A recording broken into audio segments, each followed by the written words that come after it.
I participated in the classified level briefing earlier this afternoon by the intelligence agencies and the FBI, but we need our federal partners to do their job, and there is some frustration. So, are members of Congress getting all the information they need? Joining us now is Arkansas Republican Senator Tom Cotton. Senator, the FBI is claiming that they are being transparent. Watch this. We want to be transparent with the public. Years of the FBI not being transparent. We're being as transparent as we possibly can. Unfortunately, as we're being transparent, unfortunately for that, there is some information that we have to go back and recorrect. So, Senator, are you satisfied with what the FBI is sharing with you all? Charlie, first off, let me express my condolences to the victims of or the families of 14 victims of this terror attack in New Orleans yesterday. I can tell you Congress hasn't gotten much more than what you've seen in the news. It's true that the FBI has had to take back some of its statements. Like yesterday, for instance, the very first thing the local agent in charge said was, "This is not an act of terrorism." That seems to be the FBI's instinct in most cases when something like this happens. Usually, most people with common sense can say, gosh, that looks like terrorism to me. Now, we shouldn't jump to conclusions, but the FBI shouldn't jump to conclusions either, especially in a way that tends to be politically correct and to protect President Biden from political repercussions. You know, in wartime, first reports from the front are often, even usually, incomplete or even incorrect. That can be the case in investigations as well. It's fine for the FBI to say we're keeping all options open, we're exploring the evidence, we're taking it to its logical conclusion, as opposed to always jumping to the politically correct conclusion.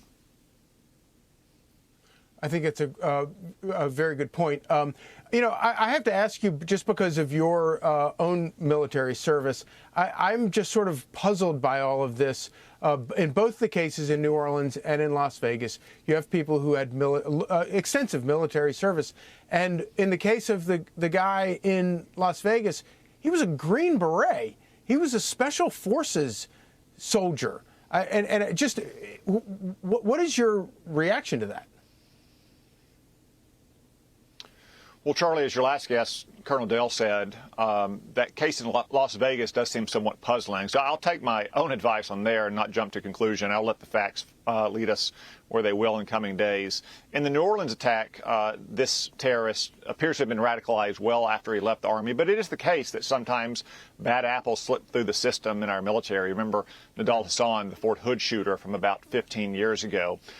However, the Biden administration for 4 years has stuck its head in the sand to the threat of Islamic terrorism.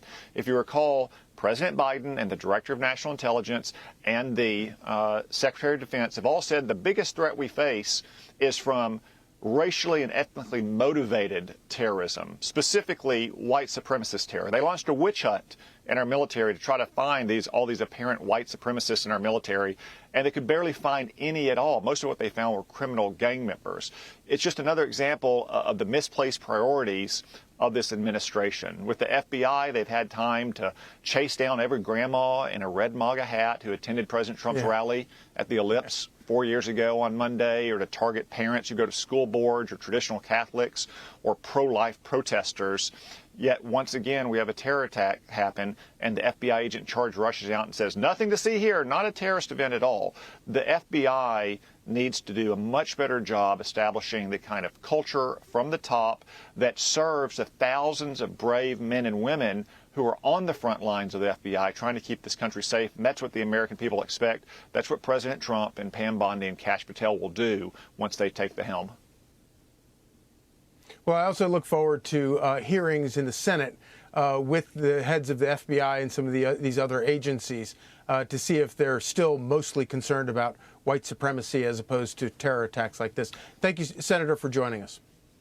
Hey, Sean Hannity here. Hey, click here to subscribe to Fox News YouTube page and catch our hottest interviews and most compelling analysis. You will not get it anywhere else.